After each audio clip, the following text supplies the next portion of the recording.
네, 정치의 미래입니다. 두 분 모셨습니다. 문성호 국민의힘 대변인, 장윤미 변호사, 어서 오십시오. 안녕하세요. 안녕하십니까? 네, 새해 복 많이 받으십시오. 네, 감사합니다. 두 분은 새해 소망이 있다면 우리 문 대변인. 뭐 소망이라기보다는 여러모로 지금 안 좋은 일들이 좀 많이 있었고 네. 저번 해에 그렇기 때문에 올해는 좀 이런 안 좋은 뉴스보다는 좀 좋은 뉴스가 많아졌으면 좋겠고요. 특히 이제 작년에 여러 가지 사건 사고들, 특히 국민의 생명에 관련된 것들이 많았지 않습니까? 이러한 뉴스는 올해에는 좀 보지 않았으면 이런 소망 가지고 있습니다. 이를테면 이태원 참사 되풀이되면 안 되죠. 장 변호사님은요? 저희 두가 시사 프로다 보니까 관련해서 말씀드리자면 저는 일단 윤석열 대통령께서 이재명 대표를 단독으로 꼭 좀 만나셨으면 좋겠다. 새해에는. 이게 뭐 개인적인 소망은 아니지만요. 만나셨으면 좋겠다. 이런 바람 가져봅니다. 네. 뭐 제가 도와드릴 수 있는 소망은 아니어서 네, 뭐 집들이라도 한번 하시면 좋겠다 이런 얘기들이 있는데 네. 뭐 글쎄 한번 보죠. 두 분이 골라온 말을 주제로 오늘 토론 이어갈 텐데요. 첫 번째는 장윤미 변호사가 골라온 거네요. 한동훈 법무부 장관의 목소리인데 이재명 더불어민주당 대표가 한동훈 장관을 빅공걸 되받아쳤습니다. 한동훈 법무부 장관의 말 들어보시죠. 민주당 이재명 대표가 김남국 그리고 김성환 이런 의원님들하고 같이 뭐 뇌물 역할극 같은 거 하신 거 말씀하시는 거죠? 제가 유머를 참 좋아하거든요. 근데 이게 웃긴가요? 전 국민들이 이거 보고 정말 웃으셨을까요? 정치인이 뇌물 받는 거 하고 공당이 공개적으로 그걸 뇌물 범죄를 비호하는 거 어느 것도 웃기지 않다고 생각합니다. 먼 옛날 얘기나 먼 나라 얘기면 웃을 수 있겠지만 2023년에 우리나라 얘기이기 때문에 저는 하나도 웃기지 않다고 생각합니다. 이건 그냥 괴이할 뿐이죠. 네, 장윤미 변호사 네. 이 발언을 고르신 이유는요? 하나의 상징적인 장면이라는 생각이 이 발언을 들으면서 들었는데 새해가 돼도 하나도 바뀐 게 없구나라는 생각이 좀 들었습니다. 사실 저도 민주당에서 최고위원회의에서 마치 좀 희화하듯이 좀 마치 웃긴 일인 듯이 뭐 돈봉투 소리 부스럭거린다 이러면서 이것을 좀 희화했잖아요. 저는 공감하기는 어렵습니다. 부적절했다라고 생각하는데 여기에 대한 한동훈 장관의 어떤 대응 그리고 그 전에 본회의에서 보여줬던 아주 강도 높은 수위의 사실상의 이 혐의 사실에 대한 공개 대단히 부적절했다라고 생각합니다. 이게 한 부처의 수장으로서 입법권자들, 국회를 존중한다면 할 수 없는 행동이었다고 생각해요. 여야를 막론해서. 오늘도 조응천 의원이 표 계산을 해봤더니 이 노웅래 의원에 대해서 체포동의안에 대한 반대 입장보다 찬성 입장을 던졌던 민주당 의원들이 한 몇 명 되지 않더라. 한 30명 선? 뭐 이런 얘기를 하기도 하고요. 국민의힘에서도 그만큼 체포동의안에 대해서 반대 표를 많이 던졌다는 취지로 이야기를 했는데 저는 그 부분에 대해서 한동훈 장관이 어느 정도 역할을 했다라고 생각합니다. 왜냐하면 보통 전임 법무부 장관들도 체포동의안이 국회에 제출이 됐을 때 어떤 혐의로 왜 이 체포동의안이 통과를 해야 되는지에 대해서 설명을 개략적으로 했지 이렇게 하나하나 돈봉투 부스럭 소리까지 이야기를 하는 전직 법무부 장관은 보지를 못했고요. 이 말인 즉슨 대단히 부적절하다. 본인을 그냥 한 정파의 사실상의 정치인으로 자리매김하고 있고 이렇게 자신만만한 사실상의 뒷배는 사실 윤석열 대통령을 없애고는 상정하지 않고서는 상상하기 어려운 행동과 발언이다. 이렇게 생각합니다. 그 전에 궁금한 게 있어서요. 조응천 의원이 표 계산을 했다는데 그게 무기명 비밀투표인데 어떻게 계산? 본인이 물어봤다라는 취지더라고요. 그냥 관습법도 아니고 네. 가능한가요? 그러니까 민주당에 30명이 찬성했고 국힘에 30명이 반대했다. 뭐 그런 취지였던 것 정말 같습니다. 그거는 진짜 웃기는 소리 같습니다. 하여튼. 네. 문 대변인. 네.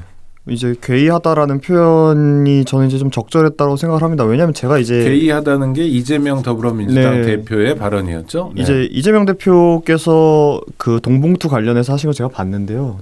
대표님께서 그거 하시고 본인 딴에는 굉장히 재치 있으셨을 거라고 생각한 걸 보면 왜 창피하면 보는 사람의 몫인가 이런 생각이 들고요.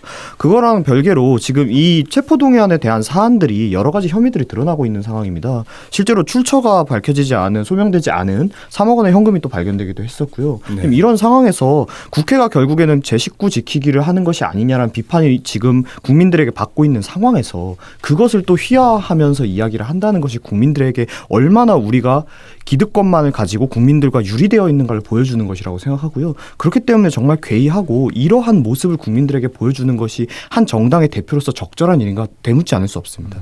이렇게 붙는 게 한두 번은 아닌데요. 네. 그 전에는 지난해 연말이었죠. 어떤 일이 있었냐면 이재명 대표 수사를 하는 검사들 10여 명의 이름을 네. 공개했어요. 그러니까 한동훈 법무부 장관이 비슷한 어조로 굉장히 격렬하게 법치주의 네. 파괴라는 표현을 했는데 두 분 이건 어떻게 보십니까? 문 대변인. 저도 실제로 굉장히 위험한 행동이라고 생각을 하는 네. 것이 뭐 민주당 입장에서는 뭐 검사들이 뭐 어떠한 것들을 뭐 편파적으로 하기 때문에 뭐 공개했다 이런 식으로 이야기를 하시지만 결국에는 이것이 그 공개된 검사들에 대한 어떤 사회적인 압박을 가할 것을 민주당 지지자들에게 저는 지시한 것이나 다름이 없다라고 좌표찍기 흔히 생각하거든요. 얘기하는. 네. 그렇다면 지금 이제 이재명 대표 측이나 민주당 측에서 어떤 검사의 수사에 뭐 과잉, 어떤 뭐 외압의 개입, 외압이 있다든가 이러한 주장들을 많이 하시면서 정작 외압을 넣고 있는 거는 본인들인 거거든요.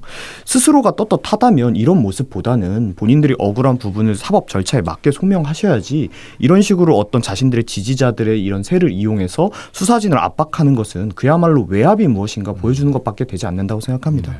저는 공감되는 부분이 있습니다. 민주당에서 정치적 의도 없이 이렇게 하진 않았다는 거는 명징한 사실 같아요. 그런데 사실 공무원이지 않습니까? 검찰도 공공기관 정보공개에 관한 검사도 네. 공공기관 정보공개에 관한 법률을 보면 이 공무원은 본인의 직분, 성명은 어떤 사유가 있더라도 이 공개를 하도록 일단은 돼 있습니다. 그렇다면 검사가 하는 일은 수사이고 수사와 관련해서 어떤 수사를 하는지를 국민이 모를 이유는 없는 것이고요. 다만 그 방식에 있어서 뭔가 사진을 공개를 하고 그 부분을 정치적으로 활용한 부분에 대해서는 조금 동의하기 어려운 부분이 있는 건 사실입니다. 네. 공무원이 공직을 수행하는 건 당연히 공개해야 되고 요새 보면 뭐 버스 타도 버스 기사님이 누군지 성함도 알 수 있죠. 이름과 사진도 공개하고요. 택시도 그렇고 네. 화장실 같은 데 가보면 청소 하시는 분들, 노동자들의 이름도 붙어 있고 그런데 검사는 왜 공개를 안 하냐 뭐 이런 네. 비판에 대해서는 어떻게 저도 생각하세요? 공개는 되어 있을 수 있다고 생각합니다. 네네. 예를 들면은 뭐 국민이 자신이 민원을 넣었던 뭐 공무원이라거나 이런 분들을 조회할 수 있는 권리가 있지 않습니까? 그런 것처럼 이제 또 어떤 사회적인 사안이 되는 부분이라면 뭐 국민이 조회할 수 있는 방법이 있어야겠죠. 하지만 이것을 어떤 정당이 마치 어떤 지지자들에게 공격을 지시하는 듯한 모양새로 공개하는 것은 옳지 않다라고 생각합니다. 일반적인 공개가 아니라 네. 정당이 좌표찍기를 한 거다. 음. 그러니까 공당이 법무부 장관의 표현을 빌리면 뇌물 범죄를 비호하고 나선 거다. 이런 비판은 어떻게 생각하세요? 저는 뇌물 범죄를 비호까지 했다라는 그런 지적에는 좀 공감하기가 어렵고 사실 검사는 수사로 이야기하는 주체 인물 부인할 수가 없습니다. 그러면 그 수사의 최종 책임에 대해서도 본인이 그 몫은 가져가는 거예요. 그렇기 때문에 그걸 공개한 것 자체가 뭔가 국민의 알 권리에 부합하는 측면에서는 저는 긍정적인 부분은 있다라고 보고요. 반대로 이 방법도 저는 또 동의하지 않지만 과거에 이른바 뭐 이성윤 사단이다. 중앙지검장일 때 뭐 친문 검사들이다라고 해서 아주 도표 같은 걸로 다 보수 언론에서 공개하고 사실상 그것도 또 어느 시점에서 보면 좌표찍기인 측면이 네. 있는데 그게 정말 돌고 도는구나 이런 생각이 또 들었습니다. 알겠습니다. 공직자가 공무를 수행하는 데 있어서 이름을 공개하는 것 또는 얼굴을 공개하는 것도 하나의 쟁점이 되고 네. 있는데요. 이렇게 저렇게 보는 시각에 따라 조금 다를 수 있고 문 대변인은 좀 결이 다른 측면을 말씀해 주시는 네. 거고요. 네. 기본적으로 공직자는 자기 이름을 내걸고 해야죠. 네, 그렇습니다. 저희도 방송할 때 동의합니다. 제 이름 걸고 하고요. 네, 책임도. 신문 칼럼 쓸 때도 제 이름을 안 쓰고 네. 싶을 때도 좀 있거든요. 글을 잘 못 쓸 때도 있고 네, 기자들도 다 바이라인이라고 그러죠. 네. 달고 합니다. 자, 그다음에 문성호 대변인이 골라온 발언인데요. 홍준표 대구시장. 이분 뭐 가끔 재미있는 SNS도 많이 하는데요. 그중에 골라주셨는데 이건 제가 한번 읽어보겠습니다. 제가 성대모사는 못해서요. 그냥 읽어보겠습니다. 당대표를 하겠다고 너도 나도 맹구처럼 저요 저하고 외치고 있지만 정작 듬직한 당대표감은 한 명도 보이지 않는다. 그래서 윤 정권과 옥세할 각오가 되어 있는 당대표를 뽑아야 한다는 거다. 이 사람들이 박근혜 탄핵 때 어떤 처신을 했는지 되돌아보면 윤 정권이 어려움에 처할 때 어떻게 또 처신할 건지 답이 나온다. 왜 이런 걸 고르셨죠? 지금 이제 저희 당 전당대회가 앞서 이제 3월로 네네. 예정이 되어 있어서 곧 이제 다가오는데요. 이번 전당대회 대표가 결국 이제 차후에 있을 총선에서 저희 당을 이끌게 되는 대표이지 않습니까? 그런 만큼 굉장히 중요한 선거인데 정말 아쉽게도 지금 이제 후보로 이제 거론이 되시는 분들이 어떤 대표로서의 정말 무게감을 가지신 분들이 없다라는 것이 지금 굉장히 중론입니다. 그러니까 지금 여기에 대해서 우리 당도 좀 경각심을 가져야 되고 여기에 대해서 좀 문제에 대해 논해봐야 하는데 항상 뭐 문제가 있다는 이야기만 나오지 그럼 이걸 해결하기 위해서 우리가 어떻게 하자로 넘어가지 못하고 있는 게 지금 상황입니다. 그래서 다시 한번 이 이야기를 좀 환기시키고자 이것을 그럼 가져왔습니다. 내용으로 들어가 보면 박근혜 전 대통령 탄핵 때 탄핵에 찬성했던 사람들 권성동, 장제원 이런 분들 이름이 떠오르네요. 유승민 의원도 그렇고요. 네. 네. 그러니까 윤핵관의 핵심이 그런 사람인데 윤핵관을 공격하기 위한 겁니까? 그러니까 홍준표 대구시장은 누구에게 좌표를 찍은 겁니까? 이런 발언. 뭐 제가 시장님의 뭐 의중을 알 수는 없는 네. 이유고 이것을 뭐 누구를 공격하기 위해서 썼다라고 하기보다는 지금 실제로 어떤 윤핵관이라고 불리시는 분들이 네네. 윤석열 대통령과 뭐 대단한 정치적인 신뢰관계가 있는 사이는 또 아니라는 그렇죠. 게 중요합니다. 네. 그런 만큼 결국 이분들에게만 의지해서 정치를 진행하게 된다면 과거에 박근혜 대통령께서 권력을 가지고 있었을 때 지지가 높으셨을 때와 그렇지 않았을 때 이분들의 행보에 대해서 다시 한번 지켜봐야 된다는 것이고요. 그럼 결국에 이런 상황에 따라서 자신의 어떤 의사나 어떤 자신의 이념을 바꿀 수 있는 사람이 당대표가 된다거나 혹은 당의 지도부를 잡는다면 결국 우리 당이 다음 총선에서 그 당시 패배했던 것과 같이 또다시 패배할 수도 있는 상황이거든요. 그러니까 우리 당원 여러분들께서 이번 전당대회 정말 신중하게 지켜봐 주십사 꼭 부탁드리는 바입니다. 윤석열 대통령에 대한 뭐 조언이기도 하네요. 앞에서 이렇게 자주 보인다고 좋아하지 말고 예. 같이 옥세할 사람을 골라라. 네. 옥세할 사람이라는 건 좀 뭐 왕조적 표현인데 이를테면 진짜 기대할 될 것은 당심이다. 당원들에게 기대라. 뭐 이렇게도 들리고요. 장 변호사는요? 저는 이 SNS 글 중에 눈에 띄는 게 이제 한줌 윤핵관 이런 표현이 나오더라고요. 네. 그러니까 박근혜 전 대통령 같은 경우에도 친박이라고 해서 얼마나 그 위세등등했었습니까? 그리고 상당히 세력이 있었어요. 상당한 지금 세력이 윤석열 실제로 대통령하고 있었죠. 비교 안 될 만큼. 네, 비교가 네. 안 될 정도였죠. 그런데 그 부분도 맥없이 무너졌다 이런 표현을 써요. 홍준표 시장이. 그런데 한 줌도 안 되는 윤핵관 이 부분과 관련해서 어느 정도나 이게 잔존할 수 있을 것인가 문제 제기를 하고 있다는 점에서 상당히 의미가 있다고 생각했습니다. 지금 짚어주신 대로 지금 전당대회 치러서 당대표가 바뀌면 정말 중요한 총선을 치러야 돼요. 그런데 이 총선 당대표가 되는 게 목표가 아니라면 정치적으로 정말 선거에서 이겨서 윤석열 정부를 뒷받침하고자 한다면 저는 전당대회 룰도 바꾸면 안 됐다고 생각합니다. 네. 그리고 이른바 윤심이 어디로 가 있는지 김기현 의원인지 아니면 뭐 누구인지 설왕설래가 분분한데 이렇게 윤심에 기대서 전당대회를 치러서 당대표를 선출하고 총선 치른다. 특히 수도권에서 승리하기 어려울 거예요. 담보하기 어려울 겁니다. 그렇다면 홍준표 시장이 우려하는 건 정치인들이 윤심에 기댈 것이 아니라 좀 국민을 보고 가야 된다는 취지로 이야기를 하는 것 같고요. 또 하나는 본인의 사감도 좀 있는 것 같습니다. 사실상의 실명 저격을 했어요. 네네. 실명을 적시하지는 않았지만 네. 뭐 탄핵에 찬성했던 사람들 아까 언급한 그런 정치인들이 또 있고요. 뭐 바른미래당에 가려다가 원내대표 안 준다고 해가지고 그냥 주저앉은 정치인. 그게 누굽니까? 이게 제가 이 네. 말씀을 드려야 될까 하는데 기사에 이미 나왔더라고요. 네네. 나경원 의원을 네네. 이제 전 의원을 겨냥한 발언이기도 했고요.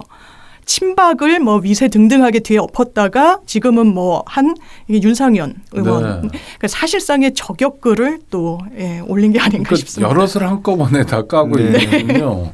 그런데 실제로 총선을 이끌 당대표면 대통령과 가까운 사람도 중요하지만 뭐랄까 호소력이 있다고 그럴까요? 그러니까 대중적 지지가 있는 사람이어야 하는 거 아니냐 네. 뭐 이런 얘기도 있는데요.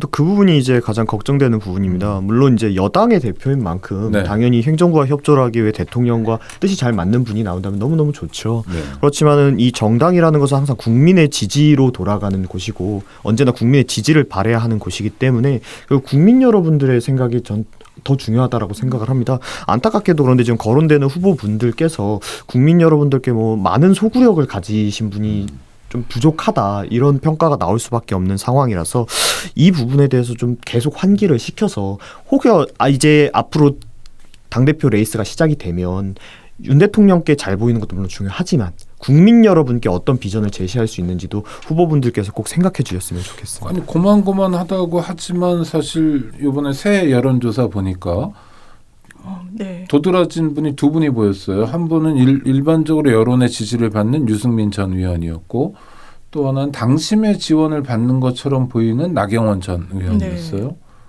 어떤 선택을 해야 되는 겁니까? 국민의힘은 물론 알아서 하겠지만. 네. 그러니까 장 관건은 사실 나경원 의원인 것 같은데요. 네. 전 의원 같은 경우에 신년 이 여러 언론사에서 이른바 국민의힘 지지층의 여론조사를 돌렸을 때 누굴 지지하냐고 했을 때 1위가 나오고요. 이게 네. 단순한 1위가 아니라 정말 후발주자들과 더블 스코어로 차이가 나요. 그렇다면 나경원 의원이 어떤 선택을 할 것인가. 그런데 선택이 아주 쉽지는 않을 것 같습니다. 이미 장관급인 저출산 그 위원회의 부위원장 자리를 맡고 그건 뭐 있고요. 상관은 아니니까. 그렇지만 6개월밖에 또 되지 않았던 네, 부분이 네. 있어서 너무 무책임하게 중책을 또 저버리는 거 아니냐는 비판도 감내해야 되는 부분 그리고 이른바 정말 윤심이 나 전 의원에게 향해 있을 것인가 이런 장관급 자리도 줬고요. 기후대사 자리도 사실 그건 임명을 외교부? 했습니다. 네. 외교부긴 하지만 중책을 줬을 때는 전당대와 관련해서는 최소한 선을 두라는 암묵적인 의도 아니겠느냐라는 해석도 나오고 있어서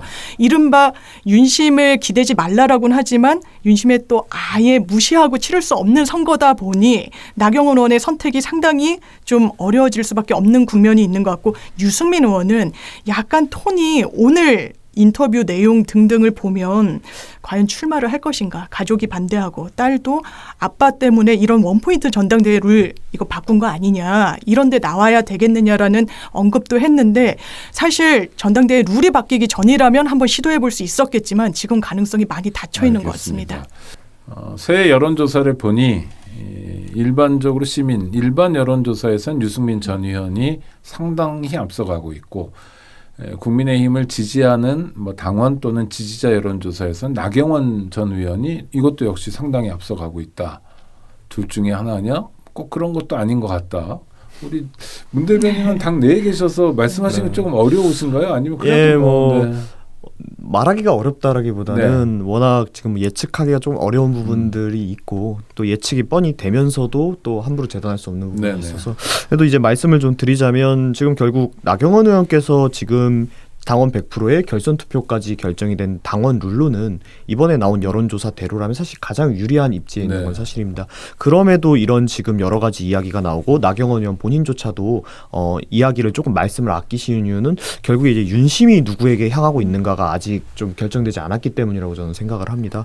그렇기 때문에 결국에는 우리 후보분들이 당원 100%를 이야기하면서 정당 민주주의를 이야기하셨지만 결국에는 정당 민주주의보다는 뭐 특정한 인물이나 특정한 조직의 의사를 더 중시하는 게 아닌가 이런 모습으로 국민 여러분들에게 비칠까 봐 굉장히 걱정이 되는 부분이고요. 두 번째가 이제 또 같은 이야기로 유승민 대표께서 일반 국민 전체로 봤을 때는 지지율이 높은데 당원 지지율은 또 굉장히 낮지 않습니까? 이건 뭐 거기다 이제 전대 룰까지 합쳐서 유승민 대표께서 저는 이제 당대표가 되실 가능성 거의 없다라고 생각을 하고 그거하고 별개로 제가 걱정되는 부분은 지금 우리 당원들 쉽게 얘기하면 이 저희 당을 지지해 주시는 지지자분들과 일반 국민의 정서가 점차 괴리되고 있는 것이 아닌가. 왜냐하면 이 두 가지가 단순히 순위 차이가 조금 나는 정도가 아니라 굉장히 크게 차이가 나고 있거든요. 그러니까 결국에 우리 당의 지지자층만의 어떤 코어화가 진행되고 있는 것이 아닌가. 그리고 그 결과가 결국 총선의 패배로 이어지지 않을까. 이것이 굉장히 걱정됩니다. 그렇기 때문에 이제 실제로 당선권에 있는 후보분들께서 물론 이제 뭐 당원분들도 신경을 쓰셔야 되고 또 대통령의 의중도 중요하다라고 생각을 하지만 국민 여러분을 우리에게 다시 지지층으로 가져올 수 있는 우리를 지지할 수 있는 당위를 만들어 주셔야 된다고 네. 생각합니다. 근데 그런 비전을 지금까지 뭐 제시해 주시는 분이 아직까지는 없는 상국이라서 아쉬움과 걱정을 이렇게 또 표현할 수밖에 없는 것 같습니다. 그렇군요. 괴리라는 건 뭐 심각해 보이는데 이를테면 당심이란 게 어떻게 움직이냐. 당심은 정말로 대통령이 누군가 윤심이 가 있는 후보에게 다 쏠리나요? 그렇다고 생각하지 않습니다. 그렇죠. 아니 네. 당원들이 다 정치적 판단을 하고 뭐 9단 8단은 아닐지 모르지만 그러니까 어느 특정한 정당에서 활동하시는 분들은 그래도 몇 단쯤은 되실 거 아니에요. 정치 판세를 보는 눈들도 있고. 거기다가 이제 저희 당원분들이 네. 이번에 굉장히 폭발적으로 늘었지 않습니까? 네, 네. 그러니까 기존에는 어떤 특정 지역 혹은 특정 줄 세우기가 연령대의 가능했다. 아니요 그런 얘기는 아니고 이전에는 예, 이전에는 그렇죠. 특정 가능했을지 연령대나 모르지만, 네. 특정 지역의 당원분들이 편중되어 있었는데 네. 이번에 저희 젊은층 당원들도 이준석 대표 때 굉장히 많이 들어왔고 네. 또 지난 이제 지선과 대선을 승리하면서 기존에 이제 저희를 지지하지 않으셨던 분들도 당원으로 굉장히 많이 들어왔거든요. 이런 분들은 어떤 기존의 뭐 당협위원장을 향한 조직이라거나 이런 데에 대한 구속력이 좀 많이 약할 거예요. 그렇기 때문에 이분들이 판단하는 것이 있기 때문에 당원 100%라 할지라도 이전처럼 되지는 않을 것이다. 이것이 지금 당 내 이야기고요. 사실 그렇기 때문에 저는 결선 투표까지 들어갔다라고 생각을 합니다. 네. 단순히 당원 100%로만 한다고 해서 어떤 지금 우리 당에서 원하는 당의 지도부가 원하는 사람이 당선되지 못할 수도 있다. 이런 위기감을 지도부가 좀 가지고 있는 것 같아요. 그렇기 때문에 이번에 당원 이제 전당대회 룰을 결정될 때 여러 가지 잡음이 있었고 실제로 그 잡음이 결국 우리 국민들이 결국 저 사람들은 자기네들 말만 하고 싶어하는 거 아닌가 이런 오해까지 사고 있는 거죠. 그러니까 지금 걱정이 너무 많이 되는데 어디서부터 풀어 나가야 할지 모를 정도입니다. 저 국민의힘 네. 얘기여서 하나만 더 여쭤볼게요.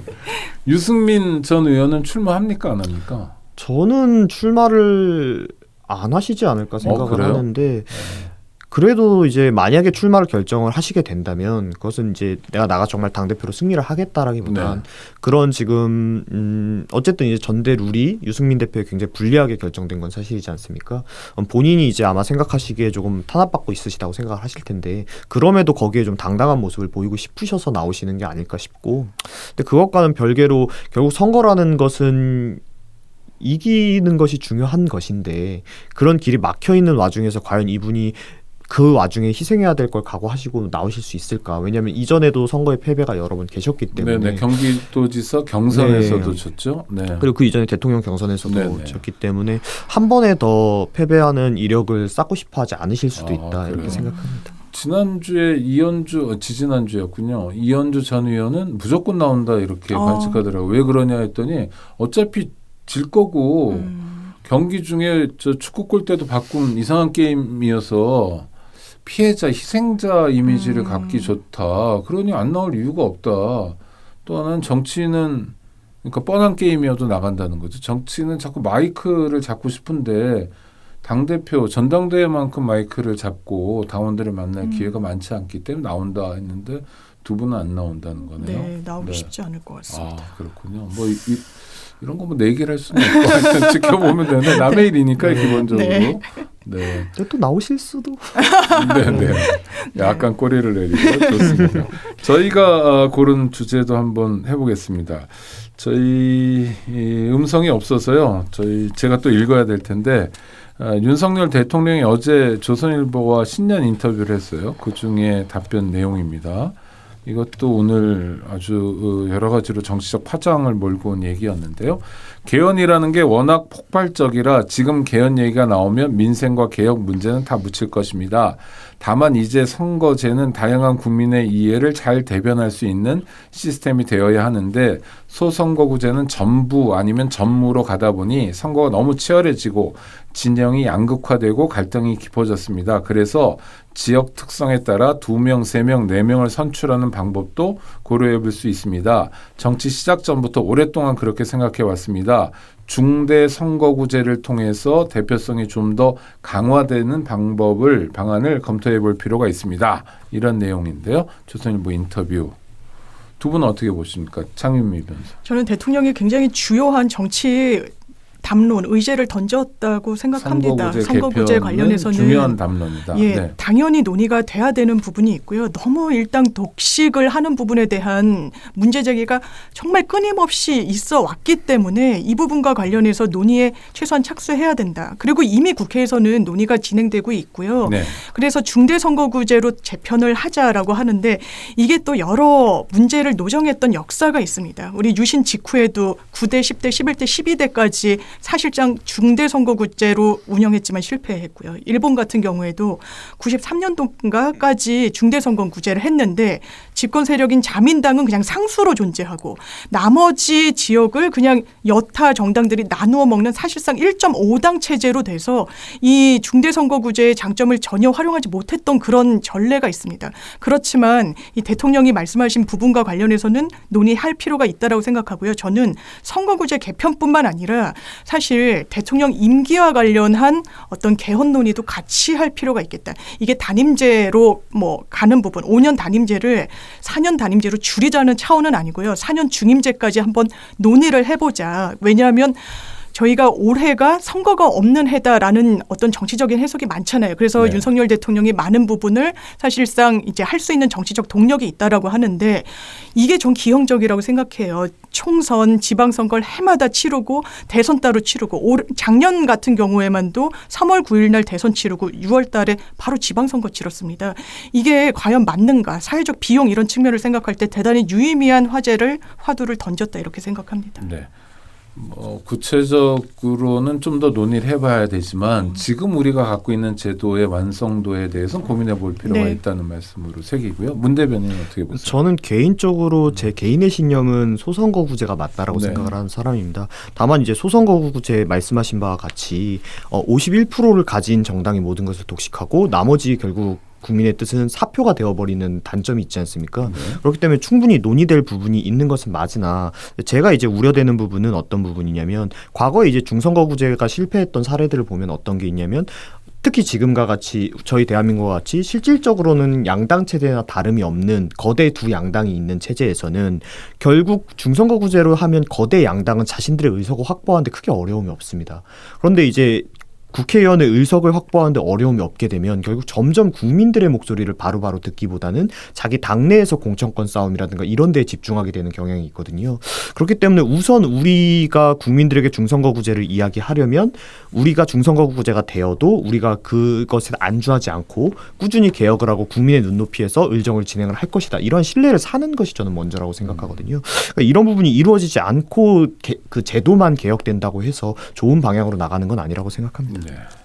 이런 건 어떠세요? 비례대표를 좀 확대하면 그래도 뭐 독일만큼 확대하지는 않더라도 300명 중에 100명 정도를 비례로 하면 그래도 좀 가능성이 높아지지 않을까? 이를테면 지금 두 당 말고 국민의힘과 더불어민주당 말고 정의당부터는 비례를 뭐 지난번 선거처럼 뭐 위성 괴뢰 정당 말고 네. 정말 페어한 게임으로 하면 정의당이 상당히 진출할 수 있었잖아요. 그럴 수 있죠. 그럼 사표를 방지할 수 있고 정의당 아니라 뭐 녹색당 같은 역사상 한 번도 원내에 진출하지 못한 정당에게도 새로운 기회가 될 수도 있고요. 그건 뭐 보수 정당도 마찬가지고 이 문제는 어떻게 보세요? 사실상 연동형 비례대표자라는 게 그런 취지로 만들어진 건데 완전히 오염돼 네네. 버렸죠. 위성정당 성격을 벗어나질 못했고 거대 양당이 사실상 그렇게 했고요.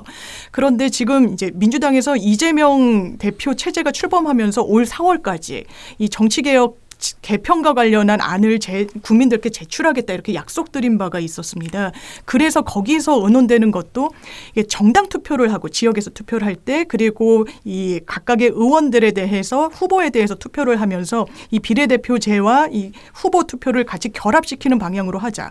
그리고 항상 정치개혁을 이야기할 때 비례대표 없애자 이런 과격론도 나오긴 하는데 저는 비례대표제가 하고 있는 좀 담보할 수 있는 정치적인 의미가 충분히 있다라고 생각합니다. 소수 정당에 대해서 정치적인 길을 터주는 그런 역할도 분명히 있고요. 또 거대 양당에서 공천 싸움 너무 치열하거든요. 그것에서 좀 자유롭게 본인의 직역이든 본인의 이력을 통해서 다른 어떤 국회에서 대변되지 못했던 계층을 대변하는 이런 사람들이 많이 국회에 입성해야 되지 않겠습니까?